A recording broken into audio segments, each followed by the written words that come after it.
Hello and welcome back to the channel. In this week's video I would like to cover the Audi filler panel. This is probably one of the easiest mods you can do to your Audi, and it really lifts the look of the vehicle. I'll talk about the costs of getting this panel painted as well as the tools you'll need to remove it. So let's get started.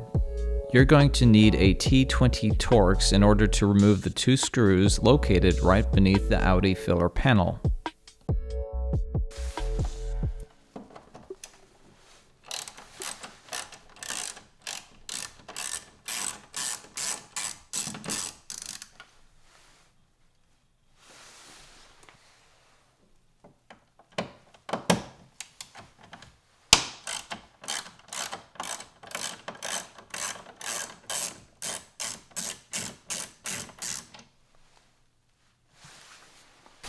Two tabs right here you need to pop out first and pull down.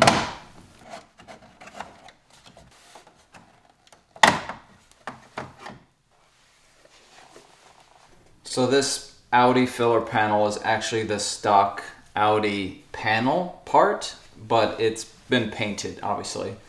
So if you notice here on the car, underneath the filler panel is the stock license plate holder, and this is the actual original color. It's kind of this plastic silvery gray, and this right here is actually a little cutout for the Euro plate, and this one was just put over the top. And of course this particular filler plate does not have a license plate holder, but I think this looks really clean without the license plate, especially when this is painted to match the car's color. I think it's extremely worth it to get it painted. I think it just ups the look a lot better.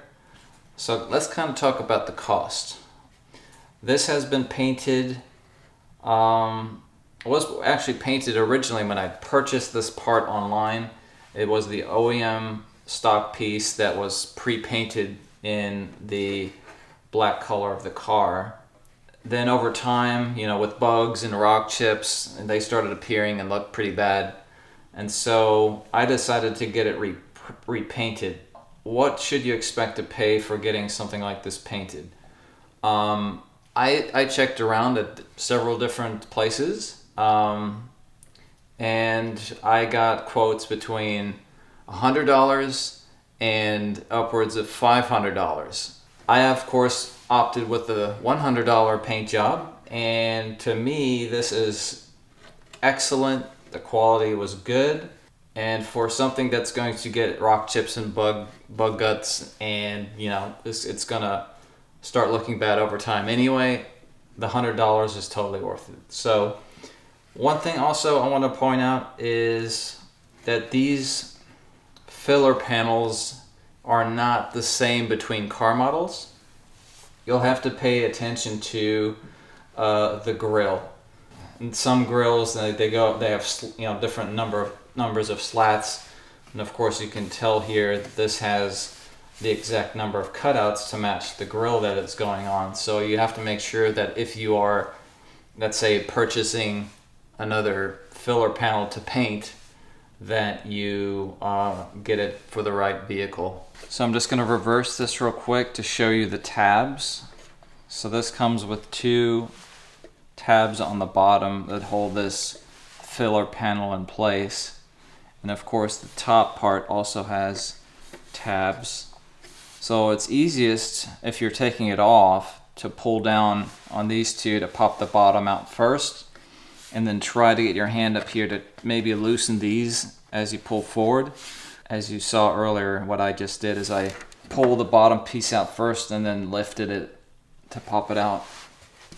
This particular filler panel has these chrome strips, and those are removable. So if you're going to have somebody paint your filler panel, it's probably best to have these removed. You can do it yourself, or maybe even have the painter do it, but I always like to play it safe and do it myself. There's a lot of these tabs here at the back for the chrome, and you just have to have something like a pry tool to, you know, push down on these tabs to try to get it out. It's not the easiest thing to do, but it is possible. Once these are removed, it'll just be really easy for the painter to just spray the whole thing with primer or sand it, not have to worry about masking this piece off. So I'm just going to go through the steps of reattaching real quick. It's super simple. Just kind of start with the top and push that in, and then make sure these two tabs at the bottom fit over the bumper, and then you'll hear it click into place, and then you just got to put those two screws back into place. Very little torque. You don't want to over tighten that, and I think it just gives it a nice clean look on the car.